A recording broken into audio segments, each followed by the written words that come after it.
జరుగుతుందన్న ఆశాభావం.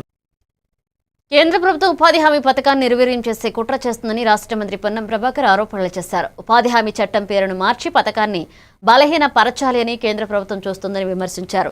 పార్లమెంట్లో హడావుడిగా బిల్లులు ప్రవేశపెట్టడం వెనుక ప్రజా వ్యతిరేక ఉద్దేశాలు ఉన్నాయన్నారు. ఇప్పటికే ఉపాధి హామీ పథకానికి కుంటి సాకులు చెబుతూ నిధుల్లో కోతలు విధిస్తున్నారని మండిపడ్డారు. గాంధీ పేరు తొలగించడం ద్వారా మహాత్మా గాంధీని అవమానపరుస్తున్నారన్నారు. కరోనా సమయంలో దేశవ్యాప్తంగా గ్రామీణ ప్రాంతాల్లో కోట్లాది పేదలకు ఉపాధి హామీ పథకం జీవనాధారంగా నిలిచిందని గుర్తు చేశారు. అన్ని కలుపుకొని మహాత్మా గాంధీ రోజ్గార్ యోజనకు పేరు మార్చి విబిజీ రామ్జీ అని పేరు పెట్టడం వల్ల ఏం జరుగుతుందో అర్థం కావడం లేదు. ఇది పూర్తిగా గాంధీ గారిని అవమానపరిచినట్టే. జాతి పితను ఇప్పటికే గాడ్సే వారసులుగా మీకు ఒక పేరుంది.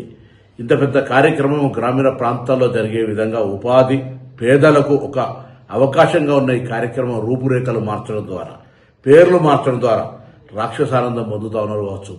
తిరిగి కాంగ్రెస్ పార్టీ అధికారంలోకి వస్తుంది. తిరిగి జాతిపిత మహాత్మా గాంధీ గారి పేరు పెట్టుకుంటాం. తిరిగి పేదలకు సంబంధించినటువంటి గ్రామీణ ప్రాంతాలకే కాదు, అవసరమైన చోట పట్టణ ప్రాంతాలకు కూడా విస్తరించే ప్రయత్నం చేస్తాం.